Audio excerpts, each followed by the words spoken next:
জবার এমনি লজ্জা পাইতে কোনোদিন দেখছো মামু? বুঝছো কিছু?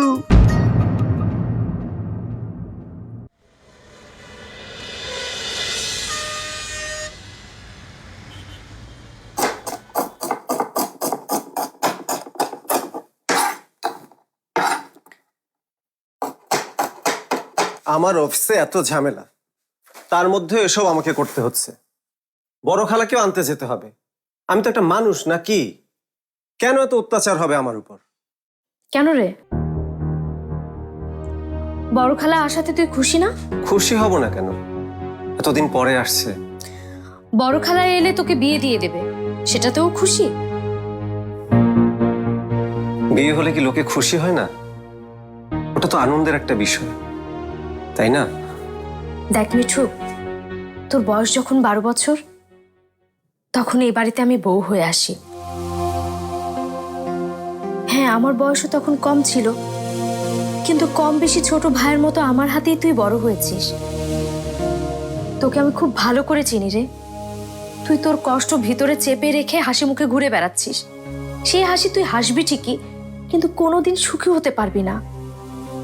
তোমরা তো সুখী হবে, সেটাই বা কম কি? মিঠু, তুই সুখী না হলে এই পরিবারে কেউ সুখী হবে না। কি চলতেছে? আম্মা, মা, মা দেখো তো বাবা ঠিক করে বাজার করেছে কিনা। ভাবি তো রান্না নিয়ে অনেক ব্যস্ত। ঠিকই তো আছে। তোর বাপে কই লগে আহে না কে? না, দোকানে চা খাচ্ছে। বাইতে না 2 কাপ চা খায় গেল, পোষায় না কে? আম্মা, বাবা বেশি টেনশনে থাকলে বেশি বেশি চা খায়। টেনশন? কে টেনশন? মানে আঞ্জু খালার আশা নিয়ে মনে হয় চিন্তা করছে। আজাইরা চিন্তা। আয় মিঠু, আমার লগে ল, তাড়াতাড়ি রেডি হতে হবে। নাইমা আমাকে থোবড়াটা না দেখলে মন খারাপ হয়ে যাব।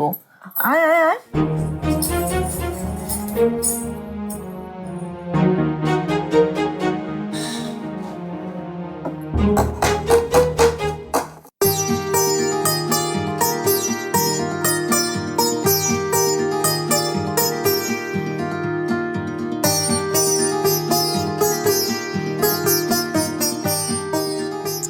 শিবুটা যে কি করে না, খালি উল্টাপাল্টা কথা কয়। তাও আবার একেবারে চাচার সামনে। তোরাই কো, এটা কি উচিত? ওর একটা কঠিন শাস্তি দেওয়া উচিত না? কি কইলি? বুঝি নাই, আবার ক।